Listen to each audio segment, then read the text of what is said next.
The next delegation is from McRae, providing context and background regarding the negative impact of mute swans on our ecosystem. Mr. McRae, welcome again.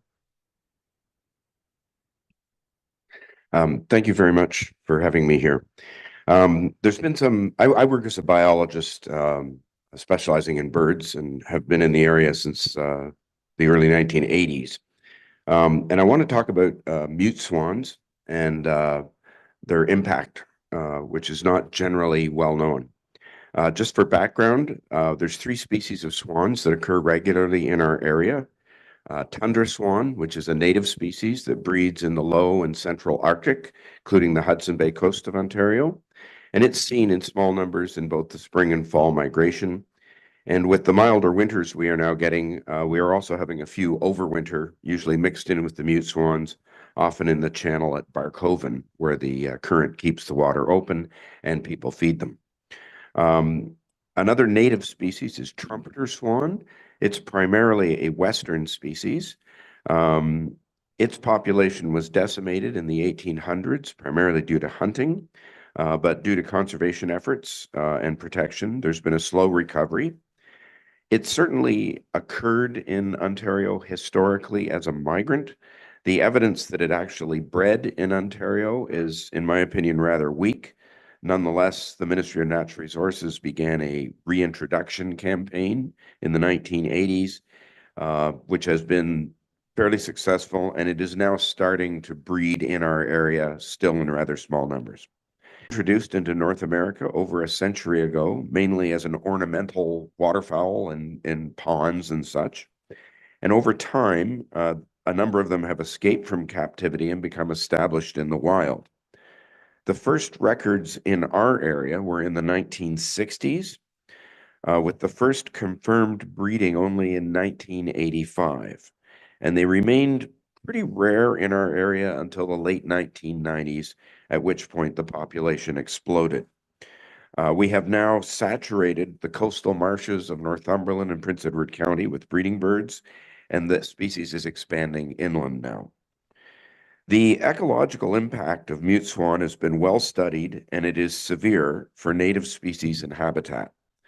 Most regions that have a significant population of mute swans, places like Long Point on Lake Erie or Chesapeake Bay in New Jersey, have recognized the environmental costs this species brings and have undertaken aggressive control measures and have largely eliminated them from their areas.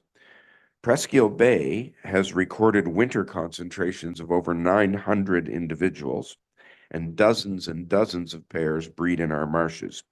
We now have the largest population of feral mute swans in North America here. And to date, there has been no action undertaken to or proposed to control their numbers. The Presqu'île Bay wetland complex, the marshes that surround the bay, are considered the most important wetland site on the north shore of Lake Ontario. Large portions of this wetland, including virtually all the habitat from Ontario Street to Gosport, have been destroyed by shoreline housing developments, retaining walls, and such. But despite it being protected. 50 years ago, our marshes teemed with wetland species. Birds like black tern, which were once common, are now gone. Other wetland specialists like common gallinule, American and least bittern, pied-billed grebe, the endangered king rail, and even muskrats are now much less common than historically.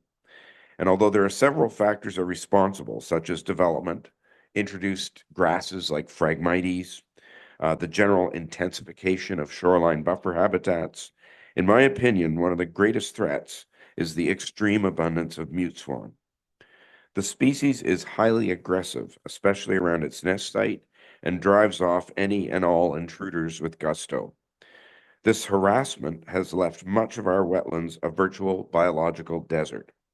Between their breeding behavior and the denuding of the aquatic plant community that they feed on, mute swans have had a severe impact on the quality of our precious wetland and all of the species that depends on this ecosystem. This affects hunting, it affects fishing, it affects ecotourism, and of course, biodiversity. Introduced species in general are one of the greatest environmental threats we face in trying to maintain healthy, biodiverse environments. If you look at the list of species we have introduced, either accidentally or deliberately, it's a who's who of environmental degradation, often at great financial cost.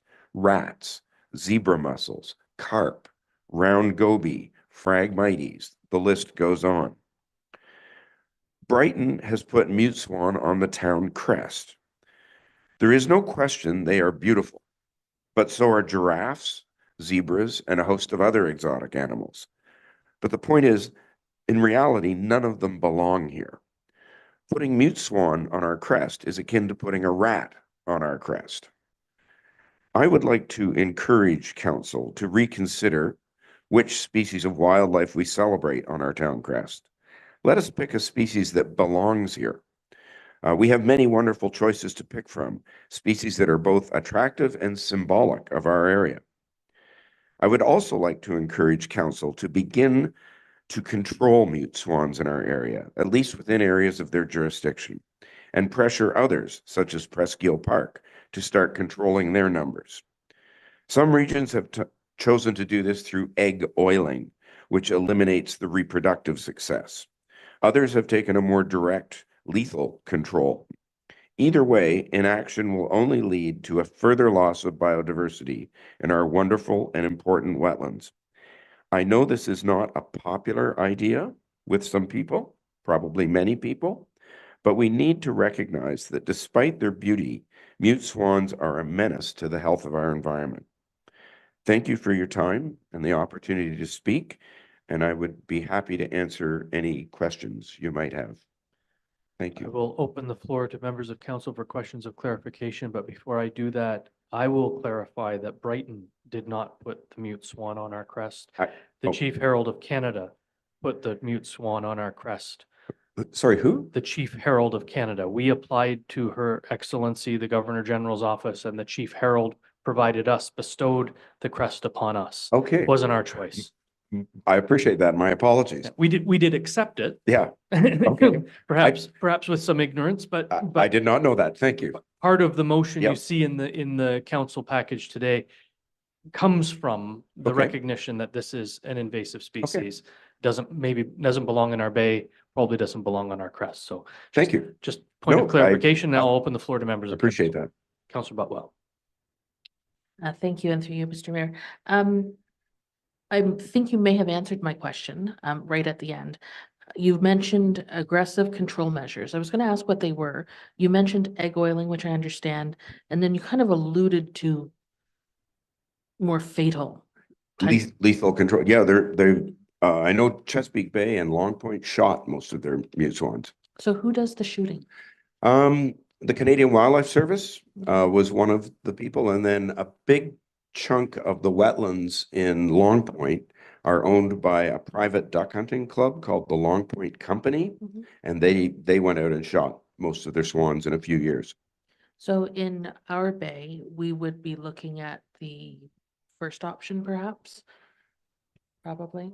I just, maybe. Yeah, I mean, some of the main partners, Presqu'île Park, it has the bulk of the breeding population. And I think, most people wouldn't accept a lethal control. So, but egg oiling or destruction of nests to eliminate reproduction in a course of 10 to 15 years, that would reduce the population. But I would also say the sooner we can do it, the better, because everything is under great stress. So we would want to leave it up to people who can recognize which nest is which. Well, no, yeah, I mean, there's only one or two pairs of trumpeter swans nesting in the bay. They're virtually all mute swans. Nature Conservancy would be another significant partner in that, who have a lot of swans. It has been suggested to me that if the protection of the mute swan was removed, the waterfowl hunting season would take care of the problem on its own. Maybe I know that, just as a bit of background, when the Migratory Birds Act was written in 1914, I think it was, it just said swans are protected, because at that time there were no mute swans. So that lack of clarity in the language of the act prevented control measures, but that has since been rectified. So non-native swans are you can apply for permits to shoot them now. All right, thank you for explaining. Sure. I was kind of wondering about whether our local hunter population might be involved somehow, but if we've only got 2 breeding pairs. I'd That's be- trumpeter swans. No, sorry, I will elaborate. If we've only got 2 breeding pairs of trumpeter swans, I don't want there to be an accidental oopsie. Yeah. Right. And someone gets a little bit excited. Yeah. So, yeah, I'll leave that to another conversation perhaps. Councillor Paredes. Through the chair, thank you.